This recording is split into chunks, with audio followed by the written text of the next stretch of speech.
Oi pessoal, meu nome é Vinícius, esse é o projeto Ler para quem não pode ler, e eu estarei lendo Percy Jackson, A Maldição do Titã, capítulo 5. Faça uma ligação subaquática. Dê o like se você gostou, compartilhe e tenha uma boa leitura. Capítulo 5. Faça uma ligação subaquática. Eu nunca tinha visto o acampamento meio-sangue no inverno, e a neve me surpreendeu. Ora, o acampamento tem o último modelo de controle mágico do clima. Nada atravessa seus limites, a menos que o diretor, o Sr. D, queira. Pensei que fosse estar quente e ensolarado, mas, em vez disso, a neve tivera permissão para cair levemente.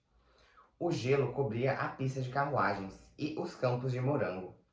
Os chalés estavam decorados com minúsculos piscas-piscas, como luzes de Natal, só que pareciam bolas de fogo de verdade. Mais luzes brilhavam no bosque e, o mais estranho de tudo, um fogo bruxuleava na janela do sótão da casa grande, onde vivia o oráculo, aprisionado em um velho corpo mumificado. Eu me perguntei se o espírito de Delfos estaria assando marshmallows lá em cima ou qualquer coisa parecida. Uau! Exclamou Nico, descendo da van. Aquilo é uma parede de escalada? É, respondi. Por que tem lava descendo por ela? Um pequeno desafio extra. Venha, vou apresentá-lo a Quiron. Zoe, você já conhece. Conheço Quiron, disse Zoe rigidamente. Diz ele que estaremos no chalé 8. Caçadoras, segue-me. Vou indicar o caminho, ofereceu-se Grover. Conhecemos o caminho. Ah, sério, não é trabalho nenhum. É fácil se perder aqui, se você não... Ele tropeçou numa canoa e se ergueu ainda falando. Como meu velho pai bode costumava dizer, venham. Zoe revirou os olhos, mas acho que concluiu que não tinha como se livrar de Grover. As caçadoras colocaram as mochilas e os arcos nos ombros e seguiram em direção aos chalés. Quando Bianca de Ângelo começava a se afastar, inclinou-se e sussurrou alguma coisa no ouvido do irmão. Olhou para ele em busca de resposta, mas Nico se limitou a franzir as sobrancelhas e a se afastar dela. Cuidem-se, doçuras, gritou Apolo para as caçadoras e piscou para mim. Cuidado com aquelas profecias, Percy. Vejo você em breve. O que você quer dizer? Em vez de responder, ele saltou de volta na van. Até mais, Talia, gritou. E, comporte-se. Ele dirigiu-lhe um sorriso travesso, como se soubesse de algo que ela não sabia. Então fechou as portas e ligou o motor. Virei-me de lado quando a carruagem do sol decolou numa explosão de calor. Quando olhei para trás, o lago estava fumegando. Um Maserati vermelho ergueu-se acima do bosque, ficando mais brilhante e subindo cada vez mais até desaparecer num raio de sol. Nico ainda parecia irritado. Perguntei-me o que a irmã teria lhe dito. Quem é Quirrell? Perguntou ele. Não tenho sua estatueta. Nosso diretor de atividades, respondi. Ele é bem... Você vai ver. Se essas caçadoras não gostam dele, resmungou Nico, isso já é muito bom para mim. Vamos. A segunda coisa que me surpreendeu no acampamento era quanto estava vazio. Bem, eu sabia que a maior parte dos meios-sangues só treinava durante o verão. Apenas os que ficam o ano todo estariam ali. Aqueles que não tinham casa para onde ir ou que seriam excessivamente atacados por monstros se saíssem. Mas tampouco parecia que estes eram muitos. Avistei Charles Beckendorf do chalé de Festo alimentando a forja do lado de fora do arsenal do acampamento. Os irmãos Stoll, Travis e Connor, do chalé de Hermes, forçavam o cadeado da loja do acampamento. Alguns garotos do chalé de Ares travavam uma guerra de bolas de neve com as ninfas dos bosques, à margem da floresta. Isso era tudo. Nem mesmo minha antiga rival do chalé de Ares, Clarice, parecia estar por ali. A casa grande estava decorada com fileiras de bolas de fogo, vermelhas e amarelas, que aqueciam a varanda, mas aparentemente não ateavam fogo a nada. Lá dentro, as chamas crepitavam na lareira. O ar cheirava a chocolate quente. O Sr. D, o diretor do acampamento, e Quirrell jogavam cartas tranquilamente no salão. A barba castanha de Quirrell estava mais peluda por causa do inverno. Os cabelos cacheados pareciam um pouco mais compridos. Ele não estava se passando por professor esse ano, então acho que podia se dar ao luxo de ser casual. Vestia um suéter felpudo com estampa de marcas de patas e tinha no colo um cobertor que quase ocultava por completo a cadeira de rodas. Ele sorriu quando nos viu. Percy, Talia. Ah, e esse deve ser Nico D'Angelo, apresentei. Ele e a irmã são meio-sangues. Quirrell deu um suspiro de alívio. Vocês tiveram sucesso, então. Bem, seu sorriso desapareceu. Qual o problema? E onde está Annabeth? Ah, puxa, disse o Sr. D numa voz entediada. Mais um perdido? Tentei não prestar atenção ao Sr. D, mas era difícil ignorá-lo em seu conjunto de estampa de leopardo laranja neon e o tênis de corrida roxo. Como se o Sr. D tivesse corrido um único dia em sua vida imortal. Uma guirlanda de louro dourada estava caída de lado em sua cabeleira negra cacheada, o que devia significar que ele havia ganhado a última partida. O que quer dizer? Perguntou Talia. Quem mais está perdido? Neste exato momento, Grover entrou trotando na sala, sorrindo feito louco. Ele tinha um olho roxo e linhas vermelhas no rosto, que pareciam a marca de uma bofetada. As caçadoras estão todas acomodadas. Quirrell franziu o senho. As caçadoras, é? Vejo que temos muito que conversar. Ele olhou para Nico. Grover, talvez você devesse levar nosso jovem amigo para o gabinete e lhe mostrar nosso filme de orientação. Mas... Ah, certo. Sim, senhor. Filme de orientação? Perguntou Nico. A classificação é livre para todas as idades? Porque Bianca é um pouco rigorosa. É livre sim, respondeu Grover. Legal. Feliz, Nico seguiu para fora da sala. Agora, disse Quirrell a Talia e a mim, talvez fosse bom vocês se sentarem e nos contarem toda a história. Quando terminamos, Quirrell voltou-se para o Sr. D. Devemos começar uma busca por Annabeth imediatamente. Eu vou. Talia e eu dissemos ao mesmo tempo. O Sr. D fungou. Claro que não. Talia e eu começamos a contestar, mas o Sr. D ergueu a mão. Seus olhos exibiam aquele fogo púrpureo de fúria que em geral significava que alguma coisa ruim e divina iria acontecer, se não calássemos a boca. Pelo que vocês me contaram, disse o Sr. D, ficamos no 0-0 nessa brincadeira. Lamentavelmente, perdemos Annabeth. Annabeth, corrigi. Ela estava no acampamento desde os 7 anos, e até hoje o Sr. D fingia não saber seu nome. Sim, disse ele. E você conseguiu um garotinho irritante para substituí-la. Portanto, não vejo nenhum benefício em arriscar outro meio-sangue num resgate ridículo. A possibilidade de que essa menina Annie esteja morta é muito grande. Eu queria estrangular o Sr. D. Não era justo Zeus tê-lo mandado se desintoxicar como diretor do acampamento por 100 anos. O objetivo era que fosse uma punição para o mau comportamento do Sr. D no Olimpo, mas acabara sendo uma punição para todos nós. Annabeth pode estar viva, argumentou o Sr. Quirrell, mas eu podia ver que ele estava se esforçando para se mostrar otimista. Ele havia praticamente criado Annabeth aqueles anos todos em que ela fora campista de tempo integral, antes de ela fazer uma segunda tentativa de morar com o pai e a madrasta. Ela é muito inteligente. Se nossos inimigos estão com ela, Annabeth vai tentar ganhar tempo. Talvez ela até mesmo finja cooperar com eles. Isso mesmo, disse Talia. Luke ia querê-la viva. Nesse caso, disse o Sr. D, receio que ela tenha de ser esperta o bastante para escapar sozinha. Eu me levantei. Percy, o tom de Quirrell era cheio de advertências. No fundo da mente, eu sabia que o Sr. D não era alguém com quem você quisesse se meter. Mesmo que fosse um garoto com transtorno de déficit de atenção e hiperatividade como eu, ele não ia dar moleza. Mas eu estava tão furioso que não me importava. O senhor ficaria feliz por perder outro campista, soltei. Ficaria feliz se todos nós desaparecêssemos. O Sr. D reprimiu um bocejo. O que foi que disse? Grunhi. Só porque o senhor foi enviado para cá como punição, não tem de ser um idiota preguiçoso. É a sua civilização também. O senhor podia tentar ajudar um pouquinho. Por um segundo não se ouviu outro som que não fosse o crepitar do fogo. A luz refletia nos olhos do Sr. D, dando-lhe uma aparência sinistra. Ele abriu a boca para dizer algo. Provavelmente uma maldição que me transformaria em migalhas. Quando Nico entrou intempestivamente na sala, seguido por Grover. Super legal!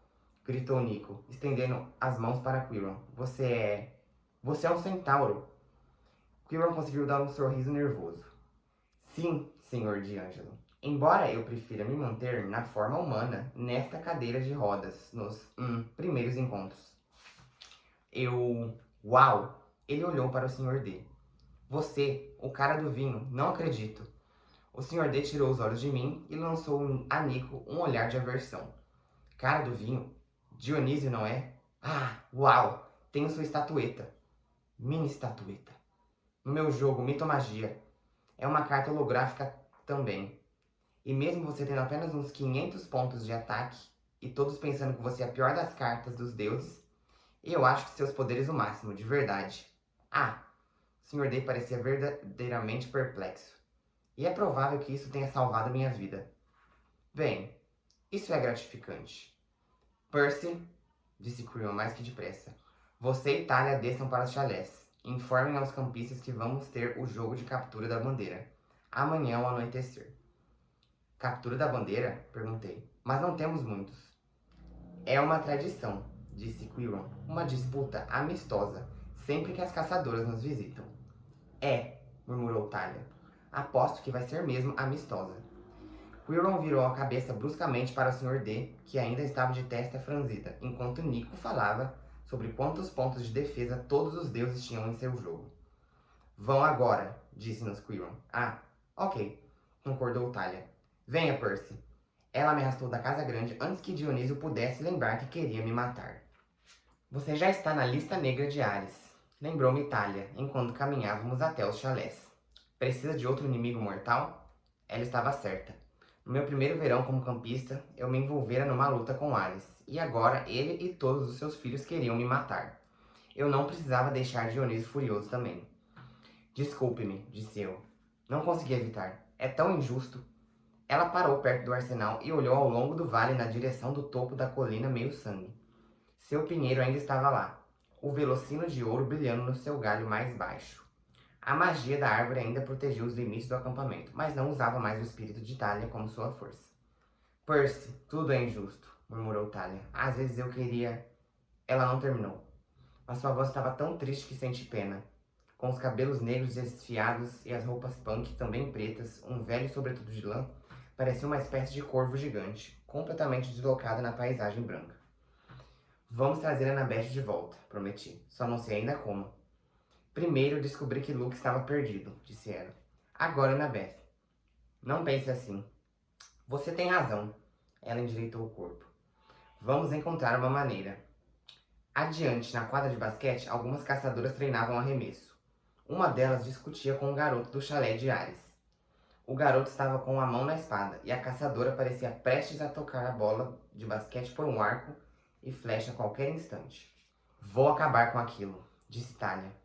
Você, circule pelos chalés. Fale a todos sobre a captura da bandeira amanhã. Tudo bem, você vai ser a capitã da equipe. Não, replicou ela. Você está no acampamento há mais tempo. Você é o capitão.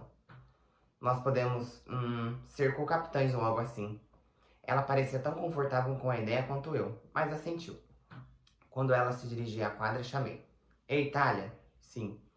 Sinto muito pelo que aconteceu no Westover. Eu deveria ter esperado vocês. Tudo bem, Percy. Eu provavelmente faria a mesma coisa. Ela mudou o peso do corpo de um pé para o outro, como se estivesse tentando decidir se dizer algo mais ou não. Sabe, você perguntou sobre minha mãe, e eu respondi um pouco mal. É que voltei para vê-la depois de 7 anos e descobri que ela morreu em Los Angeles. Ela bebia muito, e parece que estava dirigindo tarde da noite há uns 2 anos e... Talia piscou com força.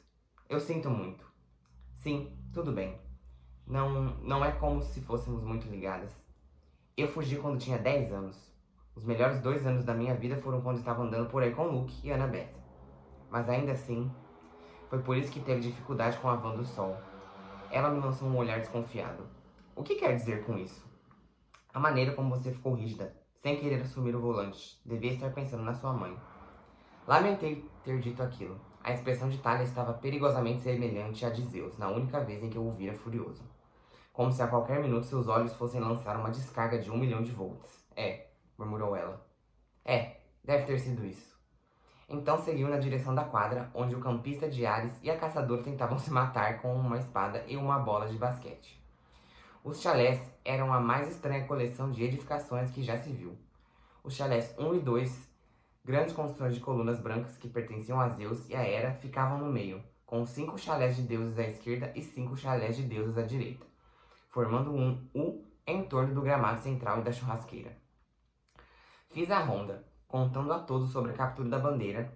Acordei um garoto de Ares de seu cochilo do meio-dia e ele gritou que eu fosse embora.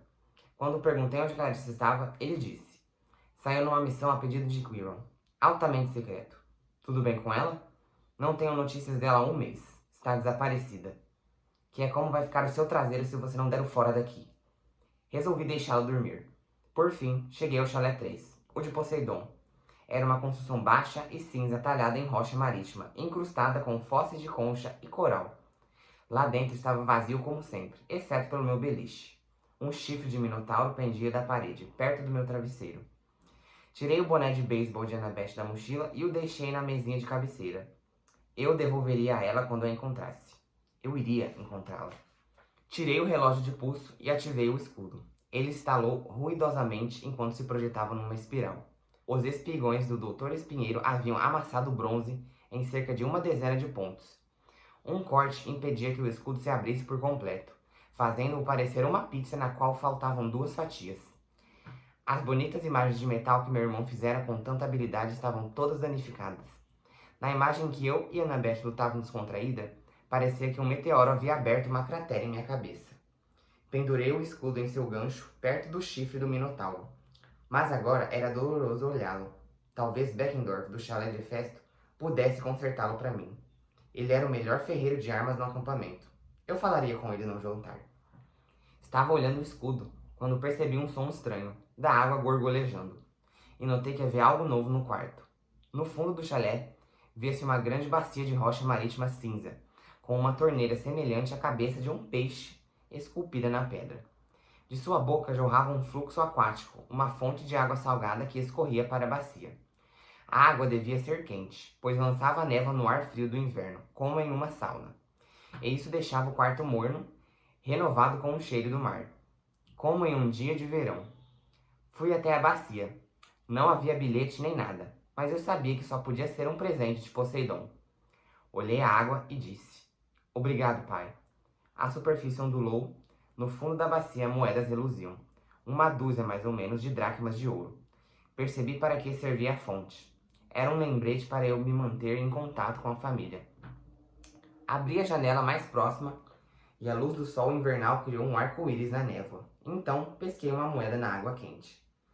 Íris, ó deusa do arco-íris, disse eu, aceite a minha oferenda. Joguei uma moeda na névoa e ela desapareceu. Então me dei conta de que não sabia com quem deveria entrar em contato primeiro. Minha mãe? Essa seria a coisa certa para o bom filho fazer, mas ela ainda não devia estar preocupada comigo. Estava acostumada ao meu desaparecimento por dias ou semanas consecutivos. Meu pai? Já fazia muito tempo, quase 2 anos, desde que falara de fato com ele. Mas será que se podia enviar uma mensagem de Íris para um deus? Eu nunca havia tentado. Será que isso o deixaria furioso com uma ligação de telemarketing ou coisa assim? Hesitei, então me decidi. Me mostre Tyson, pedi, nas forjas dos Ciclopes. A névoa estremeceu e a imagem do meu meio-irmão surgiu. Ele estava cercado de fogo, e o que teria sido um problema se não fosse um ciclope. Ele se encontrava debruçado sobre uma bigorna martelando uma lâmina de espada incandescente. Havia uma janela de moldura de mármore atrás dele, que dava para a água azul escura, o fundo do oceano. Tyson! Gritei.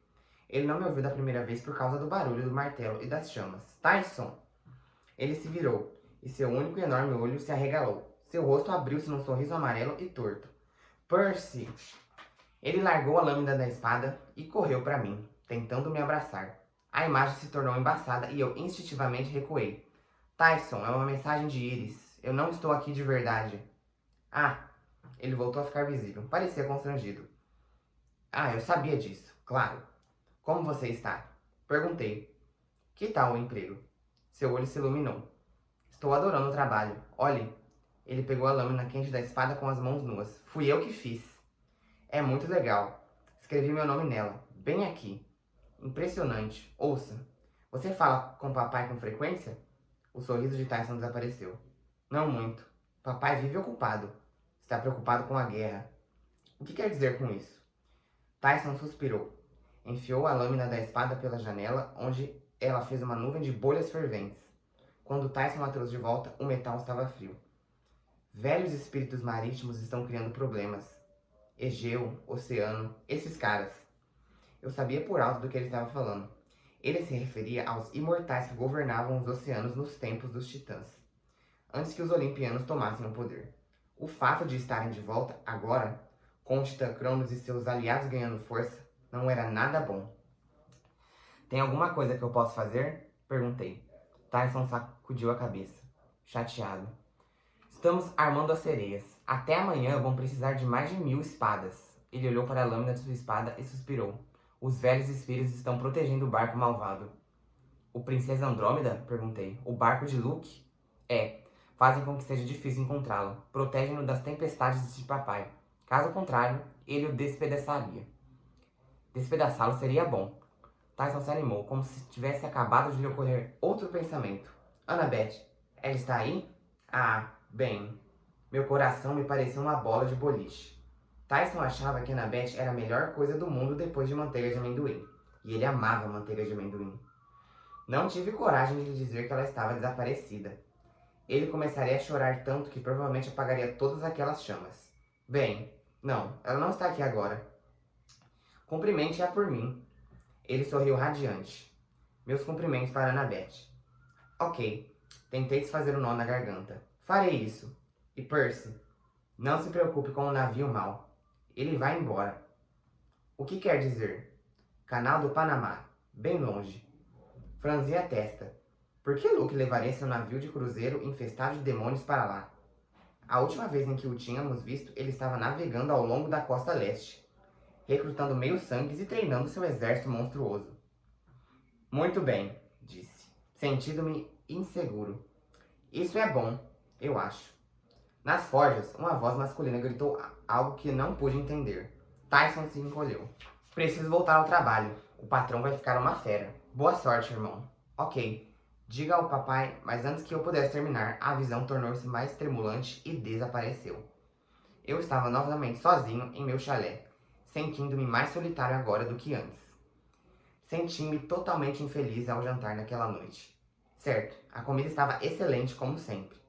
Não se pode errar com churrasco, pizza e copos de refrigerante que nunca ficam vazios. Os archotes e os braseiros mantinham o pavilhão ao ar livre e quente. Mas todos tínhamos de sentar com os companheiros de chalé, o que significava que eu estava sozinho na mesa de Poseidon. Regras do acampamento.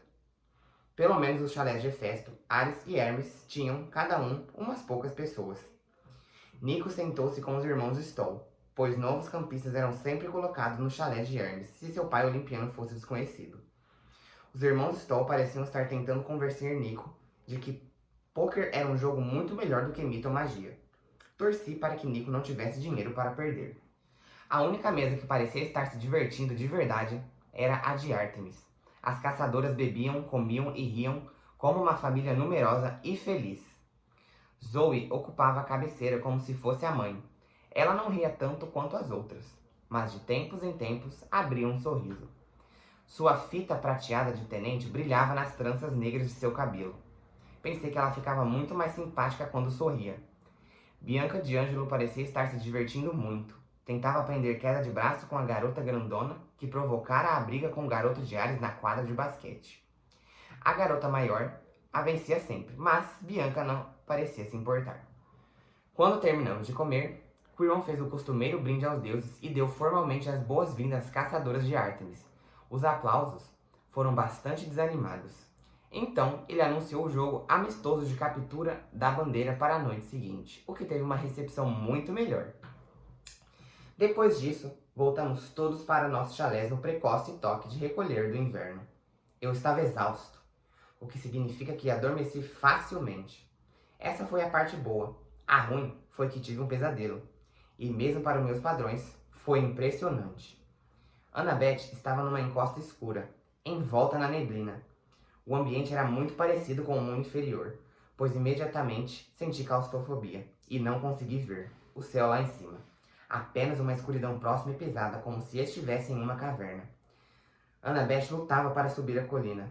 Antigas colunas gregas de mármore negro quebradas espalhavam-se à sua volta, como se algo houvesse causado a explosão de um edifício enorme. Espinheiro! Gritou Annabeth. Cadê você? Por que me trouxe aqui? Ela escalou uma área coberta por destroços de uma parede e chegou ao alto da colina.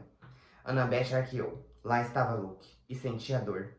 Ele se encontrava encolhido no chão pedregoso, tentando se levantar. A escuridão parecia ser mais densa ao redor dele. O nevoeiro espiralando, faminto. Suas roupas estavam em farrapos, e seu rosto arranhado e encharcado de suor. Annabeth! Ele chamou. Me ajude, por favor. Ela correu até ele. Tentei gritar. Ele é um traidor, não confie nele. Mas minha voz não saía no sonho. Annabeth tinha lágrimas nos olhos. Ela estendeu o braço como se quisesse tocar o rosto de Luke, mas no último instante hesitou.